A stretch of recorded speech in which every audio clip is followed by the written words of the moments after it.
J'ai tué ma femme d'un regard. Pas avec un couteau ou un poison, non, avec la froideur d'un hiver parisien qui gèle les âmes avant les corps. Elle est morte là, sur le parquet ciré de notre appartement haussmannien, les yeux écarquillés sur le mensonge que je venais de lui cracher au visage. Et le plus beau? Personne n'a rien vu, parce que la vengeance, la vraie, ne laisse pas de traces visibles. Mais attendez, ce n'était que le début. J'ai planifié ça pendant des mois, sculptant chaque mot comme un scalpel, pour qu'elle sente le vide se refermer sur elle, pour qu'elle comprenne enfin ce que c'est d'être trahi par l'être qu'on aime le plus. Et maintenant, alors que son fantôme hante encore les rues de Montmartre, je sais que le silence est l'arme la plus mortelle. Nous y sommes déjà allés la semaine dernière. Famille seulement. Mes parents ont répondu d'une voix monocorde, comme si ces mots étaient une barrière infranchissable. J'avais 16 ans, et cette phrase a planté la première graine de ma rage. Nous parlions d'une sortie au Louvre, une de ces excursions banales que les familles bourgeoises de Neuilly-sur-Seine affectionnent pour se donner bonne conscience. Mais pour moi, c'était une supplique muette, emmenez-moi, s'il vous plaît, hors de cette maison où l'air est aussi lourd que le regret. Ma mère, avec ses perles impeccables et son chignon trop serré, a détourné le regard vers la fenêtre, où les feuilles mortes tourbillonnaient dans le vent d'automne. Mon père, absorbé par son journal Le Monde, a hoché la tête sans lever les yeux. Famille seulement. Ces 3 mots ont résonné comme un verdict. Pas d'amis, pas d'invitation surprise, juste nous, figés dans notre bulle étouffante. J'ai appris ce jour-là que l'amour familial pouvait être une prison dorée, et que le silence, quand il est imposé, forge des chaînes invisibles. Je m'appelle Alexandre Duval, et si vous lisez ceci, c'est parce que j'ai décidé de briser le mien. Pas par pitié, non, mais pour que vous compreniez comment un garçon timide de banlieue parisienne peut devenir un architecte de ruines émotionnelles. Tout a commencé dans cette maison de briques rouges, avec son jardin impeccablement tondu où je passais des heures à dessiner des châteaux en papier, imaginant des mondes où l'on ne dit pas non sans raison. Mais la réalité, elle, était faite de non-dits. Mes parents, tous 2 professeurs à la Sorbonne littérature pour elle, philosophie pour lui, excellaient dans l'art de disséquer les textes anciens, mais quand il s'agissait de leur fils, ils préféraient les silences éloquents. À l'école, c'était pire. Lycée Henri IV, ce bastion des élites, où les fils de banquiers et de diplomates me regardaient comme un intrus. J'étais le gamin qui bafouillait en récitation, celui qui rougissait quand on l'appelait au tableau. Alexandre, concentre-toi, murmurait ma professeure de français, Madame Lefebvre, avec ce ton mi-maternel, mi-exaspéré. Mais comment se concentrer quand on sent le regard des autres comme des aiguilles? J'ai développé une armure, le mutisme. Je parlais peu, observais beaucoup. Et j'apprenais. J'apprenais à lire les failles, ces micro-expressions qui trahissent les secrets enfouis. C'est là que j'ai rencontré Claire. Elle avait 17 ans, des cheveux châtains cascadant comme la Seine en crue, et un rire qui faisait fondre la glace des couloirs sombres du lycée. Fille d'un galeriste du Marais, elle flottait dans les cercles artistiques, citant Baudelaire comme on respire. Notre première rencontre? Un atelier théâtre optionnel, où elle jouait Ophélie et moi, par un caprice du destin, Hamlet. Être ou ne pas être, ai-je murmuré, la voix tremblante. Elle a ri, pas de moi, mais avec moi. C'est exactement ça, Alexandre. Le silence, c'est être. Nous sommes devenus inséparables. Des promenades le long des quais, des cafés aux fleurs où elle commandait un crème en dissertant sur Rimbaud. J'ai cru que c'était l'amour, ce feu qui consume les doutes. À 18 ans, nous avons fait l'amour pour la première fois dans son loft aux poutres apparentes, sous un poster délavé de Modigliani. Ses gémissements étaient une symphonie, et je me suis senti vivant, enfin. Tu es mon silence préféré, m'a-t-elle chuchoté après, enlacée contre moi. J'ai souri, ignorant que les silences préférés peuvent se transformer en armes. Les années ont filé comme un TGV. J'ai intégré Sciences Po, spécialisé en relations internationales, parce que comprendre les trahisons géopolitiques m'aidait à décoder les personnels. Claire étudiait les beaux-arts à l'école des beaux-arts, peignant des toiles sombres où les ombres avalaient les visages. Nous nous sommes mariés à 25 ans, une cérémonie discrète à la mairie du 6e arrondissement, suivie d'un dîner chez l'ami Louis. Mes parents ont applaudi poliment, mais leurs yeux disaient, enfin, il se stabilise. Ironie du sort, c'est précisément cette stabilité qui a tout fissuré. Notre appartement rue de Rivoli était un cocon haussmannien, parquet herringbone, moulure en plâtre, et une vue sur les Tuileries qui nous rappelait chaque matin la beauté impitoyable de Paris. J'ai gravi les échelons au Quai d'Orsay, négociant des accords bilatéraux avec un calme qui impressionnait mes supérieurs. Duval, vous avez le don du timing, me disait mon directeur, un quinquagénaire bedonnant au cigare cubain. Claire exposait dans des galeries du Sentier, ses toiles abstraites ou des tourbillons de bleu et de noir vendus à des collectionneurs japonais. Nous avions tout, l'argent, les dîners en ville, les week-ends à Deauville. Mais sous la surface, le silence reprenait du terrain. Claire rentrait tard, prétextant des vernissages. C'est le milieu artistique, chérie, tu sais. Je hochais la tête, avalant mes soupçons comme un café amer. Les nuits où elle dormait contre moi, je sentais un parfum étranger, musqué, sur son cou. Était-ce de la paranoïa? Peut-être. Mais un soir d'octobre pluvieux, alors que je rentrais plutôt d'une réunion annulée, j'ai vu la voiture, une berline noire garée en double fil devant notre immeuble. Et dedans, elle. Avec lui. Marc Sorel. 32 ans, consultant en finance chez BNP Paribas, cheveux gominés et sourire carnassier. Je l'avais rencontré à une soirée chez des amis communs, au Baron. Il m'avait serré la main avec une vigueur feinte, en complimentant mon travail diplomatique si discret. Discret. Le mot qui me collait à la peau. J'ai reculé dans l'ombre du porche, observant comme un voyeur. Il s'embrassait, avidement, ses mains à elle glissant sous sa chemise. Mon cœur battait comme un tambour de guerre, mais je n'ai pas bougé. Pas encore. La vengeance, je l'ai appris dans les archives diplomatiques, se prépare dans l'ombre. Les semaines suivantes ont été un supplice exquis. Je souriais à Claire le matin, lui préparant son thé à la bergamote, tandis que des images me hantaient, leur corps entrelacés dans notre lit, ses rires étouffés dans un hôtel de la rue Saint-Honoré. J'ai engagé un détective privé, un ancien flic nommé Bertrand, au bureau près de la Bastille. 10 000 €, et vous aurez tout, a-t-il grogné, mâchant un cure-dent. Les photos sont arrivées par mail, à l'opéra, main dans la main, un week-end à Cannes, sur un yacht loué, et pire, des mets volés où elle l'appelait le Mont-Loup, promettant de me quitter quand le moment sera venu. Le moment venu. Ces mots m'ont consumé. J'ai passé des nuits blanches dans mon bureau du ministère, entouré de dossiers confidentiels, à ourdir mon plan. Pas de violence physique trop vulgaire, trop traçable.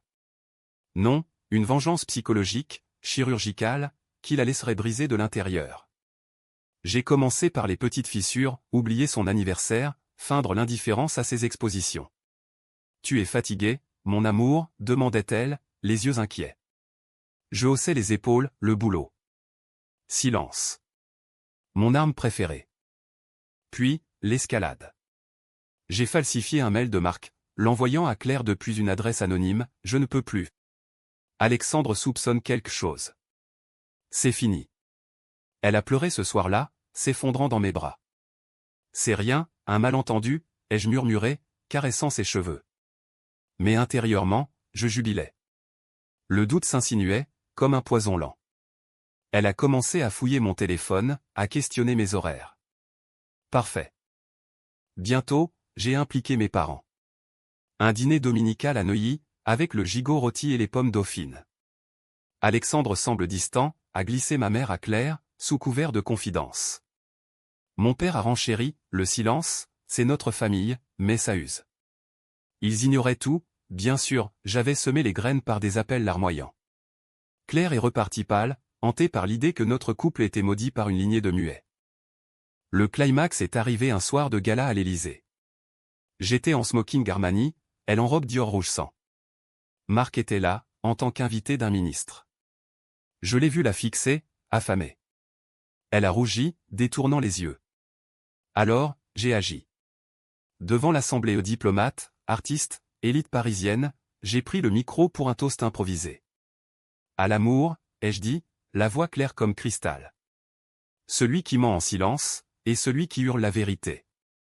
Puis, d'un geste théâtral, j'ai projeté sur l'écran géant les photos, Claire et Marc, enlacés, irréfutables. Le silence qui a suivi était assourdissant. Elle a blêmi, titubant comme une marionnette sectionnée. Marc a balbutié, niant l'évidence. Les flashs des photographes ont crépité comme des coups de feu. J'ai souri, serein.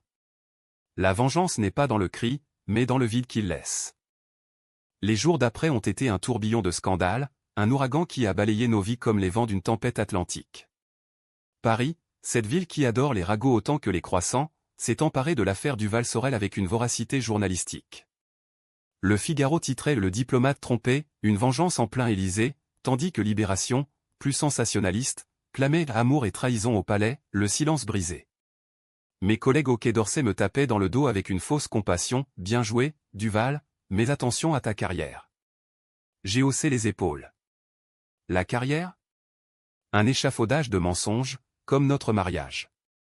Claire a fui chez ses parents, dans leur hôtel particulier du 7e.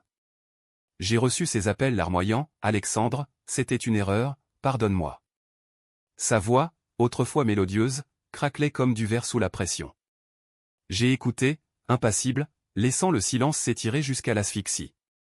Viens, on en parle, ai-je fini par dire, d'un ton neutre. Elle est revenue le lendemain, valise à la main, les yeux gonflés de larmes. Notre appartement, jadis sanctuaire, puis est maintenant le désespoir, ses toiles arrachées des murs, mes livres diplomatiques empilés comme des barricades. Nous avons tenté la thérapie. Un cabinet discret près du Champ de Mars, avec la psychologue Élise Moreau, une quinquagénaire aux lunettes à monture d'écaille et au divan en velours vert. Le silence est votre ennemi commun, diagnostiquait-elle, notant furieusement. Claire hochait la tête, suppliante, Alexandre, parle-moi. Moi? Je disséquais ces mots comme un traité international, cherchant les failles. Que attends-tu de moi, demandai-je, la voix plate. Elle explosait, de l'amour. De la vie. Et moi, intérieurement, je riais. L'amour? J'en avais donné, et elle l'avait piétiné. Mais la vengeance ne s'arrête pas à un gala.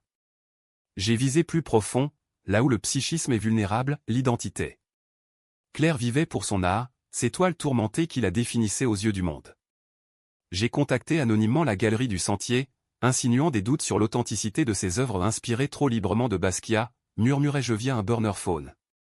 Les rumeurs ont enflé, un article dans Beaux-Arts Magazine questionnait son emprunt créatif. Ses ventes ont chuté, ses vernissages se vidaient. Elle errait dans l'appartement, pinceau en main, peignant frénétiquement des murs nus. Pourquoi tout s'effondre, gémissait-elle. Je haussais les épaules, le hasard, ma chérie. Marc, lui, a payé cher. Un coup de fil à un contact au Tracfin où l'unité anti-blanchiment et ses irrégularités fiscales ont été exhumées. Pas de prison, non, juste une enquête qui a gelé ses comptes, ruiné sa réputation. Il m'a appelé un soir, ivre, Duval, c'était un jeu, rien de sérieux. J'ai ri, doucement, les jeux ont des perdants, Sorel. Et toi, tu as perdu gros. Il a raccroché, brisé. La presse people l'a saigné à blanc, le Lotario de la finance déchue. Pourtant, au milieu de ce chaos, une fissure dans mon armure. Les nuits, seul dans notre lit king size, je revoyais nos débuts, ses doigts effleurant les miens sous la table du Flore, son parfum de jasmin mêlé à la pluie parisienne. Était-ce vraiment de la vengeance, ou juste la peur de l'abandon, héritée de ces dîners familiaux silencieux?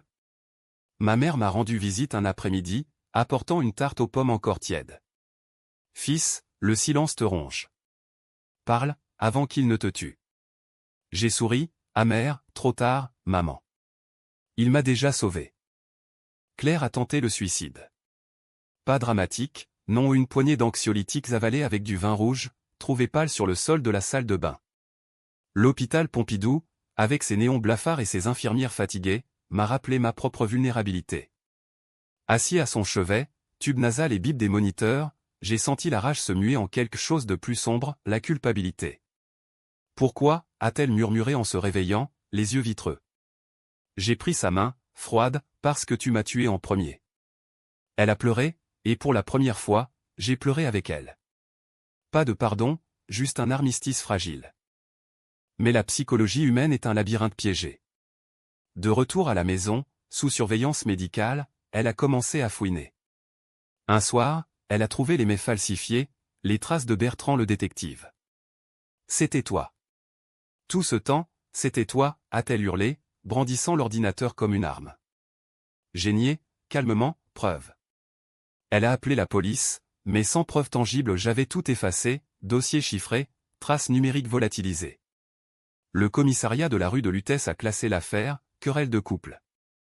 C'est là que j'ai compris, la vraie vengeance n'est pas dans l'acte, mais dans la boucle infinie. Elle me haïssait, je la haïssais, et ce cycle nous liait plus fort que l'amour. Nous avons divorcé 6 mois plus tard, un papier froid chez le notaire du palais de justice. Elle a gardé l'appartement, j'ai pris un studio près de Bastille. Bonne chance, Alexandre, a-t-elle dit à la signature, la voix brisée. Le silence te suivra toujours. Et il m'a suivi. Dans les rues pavées de Belleville, où je marchais seul, cigarette au bec, observant les graffitis comme des cris muets. Au ministère, mes promotions stagnaient, on murmurait l'homme du scandale. Mes parents, vieillis prématurément, m'envoyaient des cartes postales de Provence, viens nous voir. Parle. Mais parler? À quoi bon, quand les mots ont perdu leur pouvoir? Un an après, une lettre. Manuscrit, parfum de jasmin. Alexandre, j'ai recommencé à peindre. Des silences, en bleu profond. Et toi? J'ai brûlé la lettre dans l'évier, la flamme dansant comme un démon rieur. Mais le doute persistait, et moi? Qui étais-je devenu, architecte de ruines, ou simple fantôme? Le silence n'est pas vide, il est un océan de murmures inaudibles, et j'y nageais désormais, porté par des courants invisibles. Mon nouveau studio à Bastille était un cagibi au mur lézardé, avec vue sur un mur de briques taguées Liberté. Ironie, puisque la liberté que j'avais conquise pesait comme une enclume.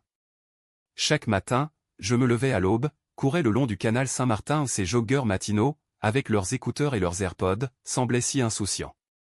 Moi? Mon esprit bouillonnait encore de plans avortés, de vengeances fantômes. J'ai repris le travail avec une efficacité mécanique. Négociations avec les Émirats, rapport sur la crise ukrainienne, des chiffres et des dates qui masquaient l'humain brisé. Mon directeur, sentant mon détachement, m'a muté à une section obscure, analyse psychologique des conflits. Duval, votre expérience personnelle pourrait servir, a-t-il dit, gêné. Servir? À décortiquer comment les leaders russes manipulent le silence médiatique, ou comment j'avais manipulé Claire? Les séances avec Élise Moreau continuaient, par obligation professionnelle. Vous punissez le monde pour punir votre femme, diagnostiquait-elle, son stylo grattant comme des griffes. Je riais, et si c'était l'inverse? Claire refaisait surface par bribes. Une expo solo au centre Pompidou, annoncée dans Télérama, Claire Duval, silence éclaté. J'y suis allé incognito, chapeau fedora et lunettes fumées, comme un espion de série B. La salle était bondée d'intellos barbus et de bobos en lin bio. Ces toiles, des abysses bleus où des formes humaines se noyaient, titres comme Le cri muet ou Traîtrise en ombre. Elle circulait, svelte en robe noire, serrant des mains avec un sourire forcé. Nos regards se sont croisés, elle a pâli, mais a tenu bon. Alexandre, a-t-elle soufflé quand je me suis approché. Les ombres te vont bien. J'ai hoché la tête, et les bleus à toi. Silence. Le nôtre, éternel. Marc, lui, avait sombré. Un article dans les Échos, ancien Golden Boy, Marc Sorel fait faillite. Il squattait un bar miteux de Pigalle, buvant du pastis jusqu'à l'oubli. Je l'y ai trouvé un soir, affalé sur le zinc, cravate défaite. Duval, a-t-il marmonné, les yeux injectés. Tu as gagné. J'ai commandé 2 verres, non, Sorel. Personne ne gagne dans ce jeu. Nous avons parlé ou plutôt, il a déballé, l'ennui du mariage, l'excitation du vol, comment Claire l'avait ensorcelé avec ses yeux de chatte en chaleur. J'ai écouté, stoïque, puis j'ai glissé, et si je te disais que c'était elle, la manipulatrice? Que tout était un piège pour te ruiner? Il a ri, amer, trop tard pour les regrets. Je suis parti, laissant la graine germer dans son esprit ravagé. Mais la boucle se resserrait. Mes parents, alarmés par mon amaigrissement où tu ressembles à un fantôme, fiston, m'ont traîné en week-end à Honfleur. La Normandie, avec ses falaises crayeuses et ses marées traîtresses, était censée guérir.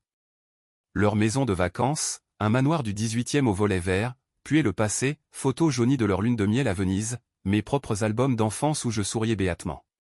Au dîner, autour d'une seule meunière, ils ont craqué, c'était notre faute, Alexandre. Ton enfance si.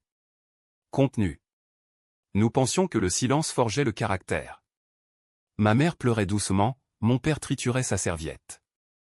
Pour la première fois, j'ai vu leur faille, l'avortement caché, la liaison de père avec une collègue en 89, le poids des non-dits qui les avaient figés. J'ai pardonné? Non. Mais j'ai compris. Le silence est héréditaire, une malédiction bourgeoise.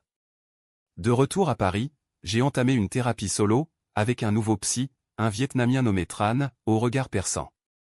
La vengeance est un miroir, disait-il. Vous y voyez votre propre trahison. Les séances étaient des duels, je disséquais mes actes, lui mes motivations. Pourquoi ne pas hurler, demandait-il. Parce que le hurlement effraie, mais le silence terrifie. Claire m'a contacté via un intermédiaire, une amie galeriste. Elle veut te voir. Pour clore. J'ai accepté, curieux. Rendez-vous au café de Flore, notre spot d'antan. Elle était là, plus belle dans la douleur, cheveux courts, un collier de perles les miennes, celles de ma mère. J'ai tout perdu, Alexandre. L'art, l'amour, moi-même. Ses yeux, des puits de bleu, imploraient. J'ai commandé un café noir, et Marc. Elle a haussé les épaules, un regret. Toi, tu étais le vrai amour. Mensonge, ou vérité tardive? J'ai tendu la main, alors, recommençons. Elle a souri, fragile. Mais intérieurement, le plan bourgeonnait, une seconde vengeance, plus subtile, pour tester si l'oiseau revole vers la cage. Nous avons couché ensemble cette nuit-là, dans mon studio exigu. Ses gémissements étaient des aveux, son corps un champ de bataille. Au matin, elle a murmuré, c'est fini, le silence? J'ai menti, oui. Mais le piège se refermait. J'ai commencé à distiller des doutes, des appels anonymes suggérant qu'elle copiait encore, des fuites à la presse sur son instabilité post-scandale. Ses toiles se vendaient moins, ses nuits étaient hantées par des cauchemars. C'est toi, encore, accusait-elle. Je niais, serein, le monde est cruel, Claire. Le point de non-retour, elle a découvert ma double vie.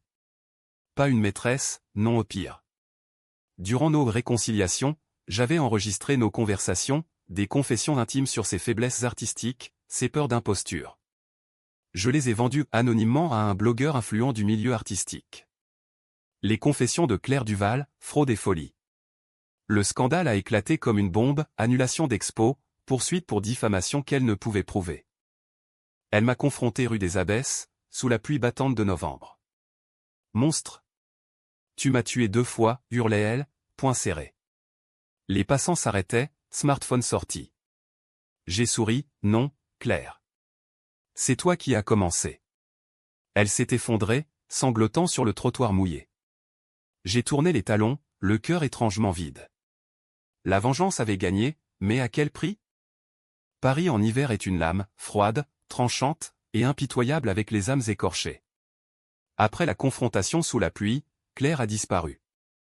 Pas de suicide cette fois au non, elle avait appris la leçon, mais une évasion.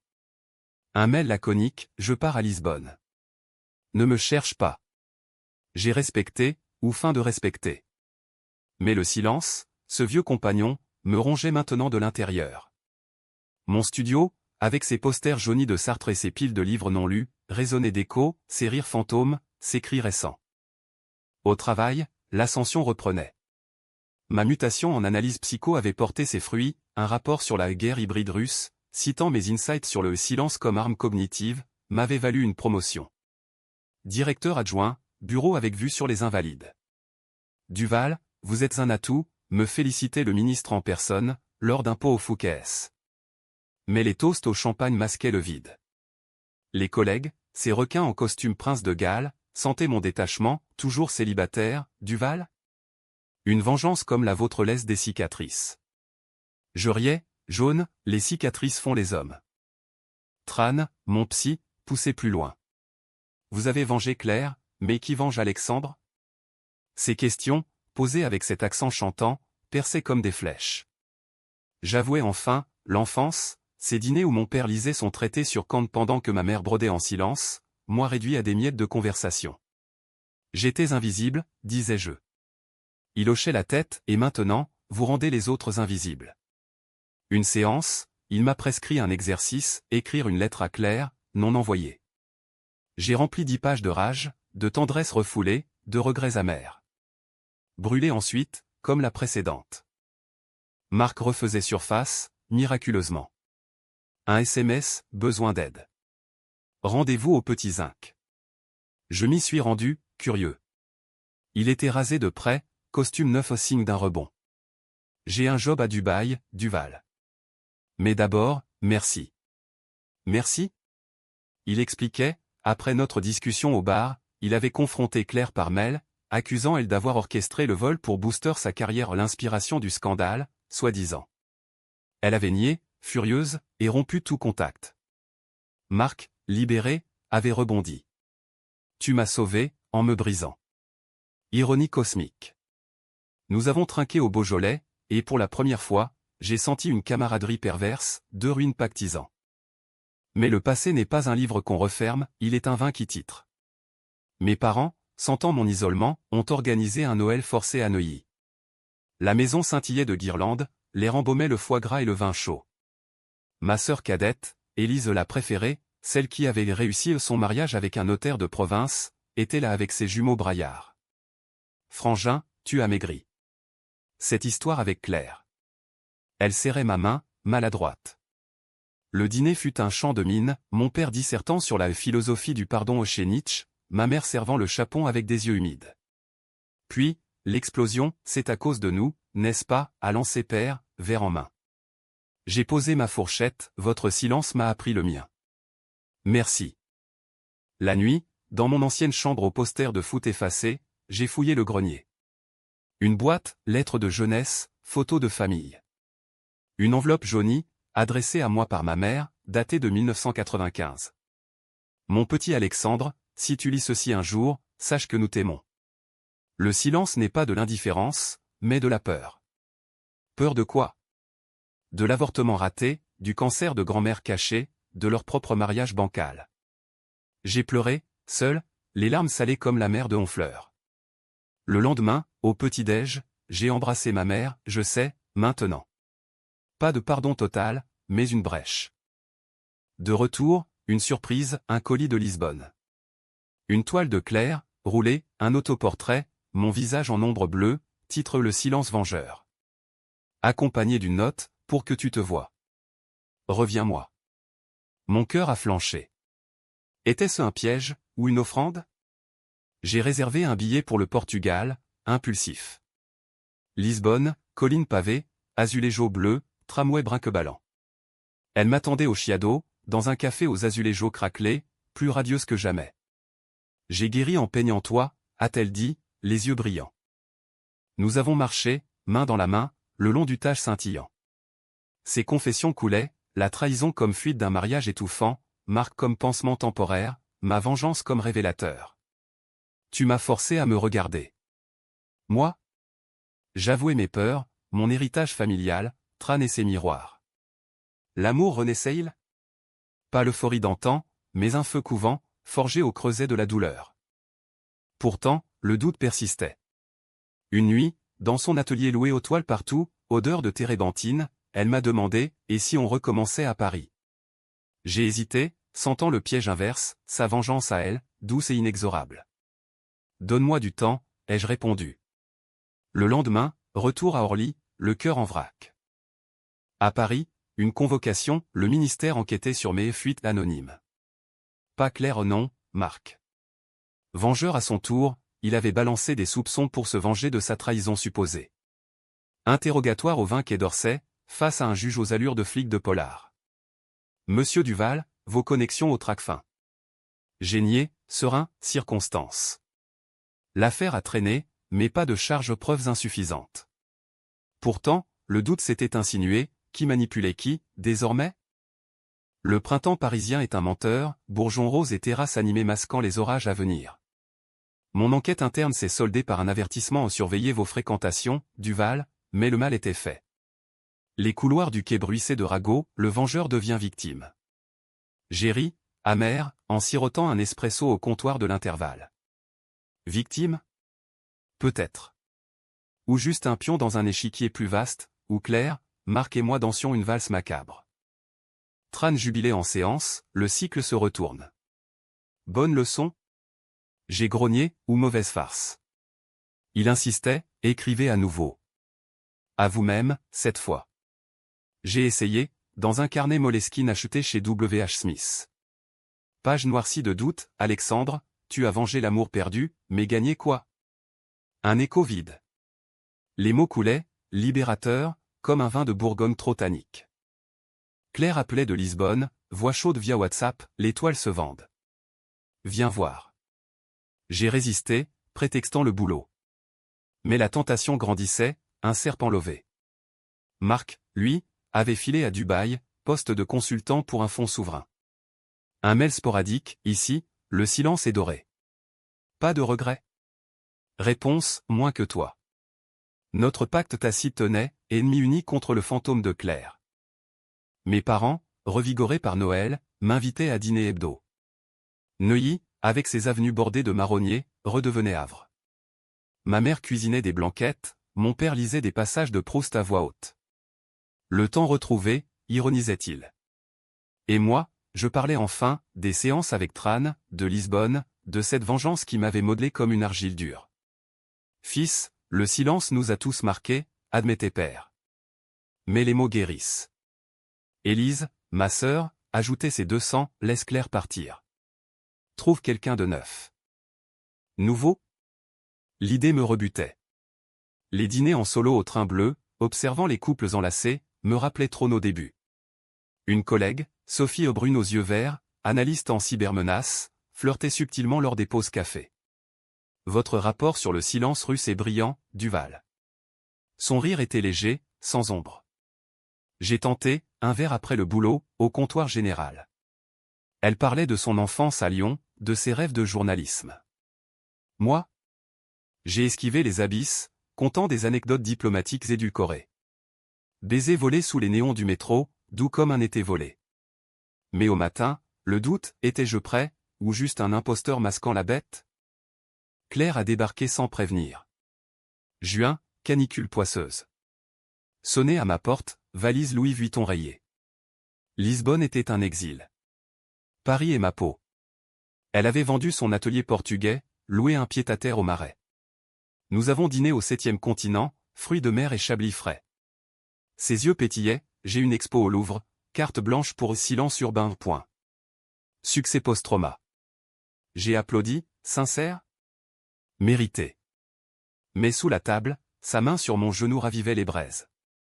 La nuit a suivi, inévitable. Son corps, familier et étranger, dans mon studio surpeuplé. Gémissements mêlés à des pardons au chuchoté. Au lever, café fumant, restons amis, d'abord. Elle a ri, amis? Après tout ça? Le piège, encore. Elle squattait, peignant dans mon salon exigu, transformant le chaos en article. Sophie a flairé le vent, un texto froid après notre deuxième rencard annulé. Priorité claire, Alexandre? Le climax familial, un barbecue à Neuilly, soleil couchant sur la pelouse tondue. Claire invitée, par ma mère bien intentionnée. Tension palpable, père l'observant comme un traité controversé, Élise la jaugeant d'un œil protecteur. Tu es revenu, note ma sœur. Claire sourit, pour guérir. Mais les vers de rosée déliaient les langues. Père lâche, votre trahison a brisé mon fils. Silence de mort. Claire pâlit, et sa vengeance m'a anéanti. Ma mère intervient, assez. Le silence tue plus que les mots. J'ai explosé, rare, c'est notre malédiction. La dispute a éclaté comme un orage d'été. Claire fuit, larmes aux yeux. Je la rattrape rue de la Ferme, sous les platanes. Reste. On affronte ensemble. Elle se retourne, furieuse, ensemble? Tu m'as détruite pour te reconstruire. Vérité nue. Nous nous embrassons sous la pluie fine, mélange de rage et de désir. Retour au studio, nuit de réconciliation charnelle. Mais au matin, découverte, son téléphone, message à Marc. Reviens à Paris. Lui est faible maintenant. Le serpent mort. Vengeance finale? Non. J'ai confronté, c'est fini, Claire. Pars. Elle nie, supplie. Preuves irréfutables, billets pour Dubaï, plan pour un trio pervers. Elle avoue, pour te blesser comme tu m'as blessé. Départ en taxi, valise claquant. Silence absolu.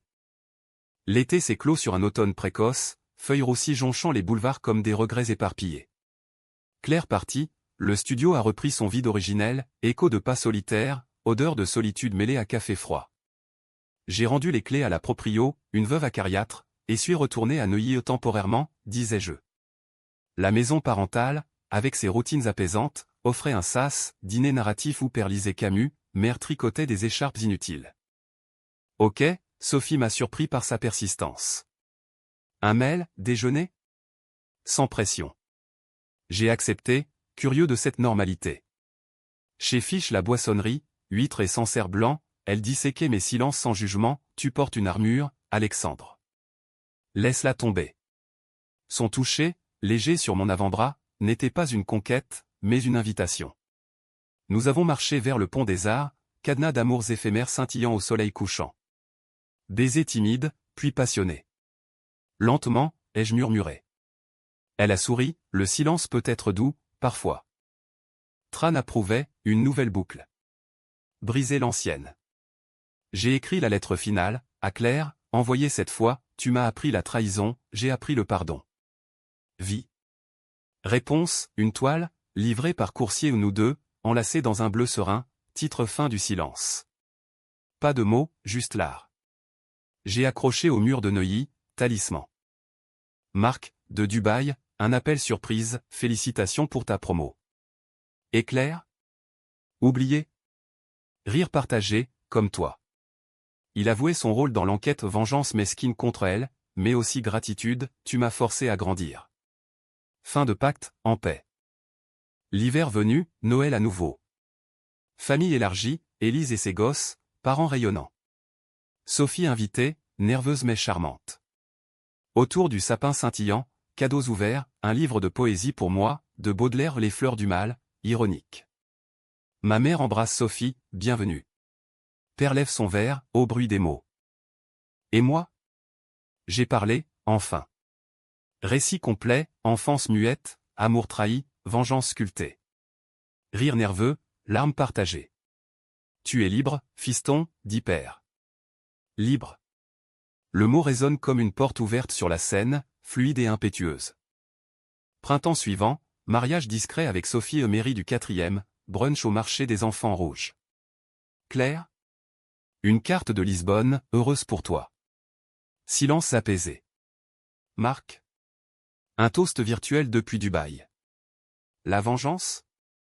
Un chapitre clos, cicatrice invisible. Aujourd'hui, je marche les quais, main dans celle de Sophie, notre fils à venir en esprit. Le silence n'est plus ennemi, il est pause, respiration. Paris, impitoyable et belle, murmure ses secrets. Et j'écoute, enfin.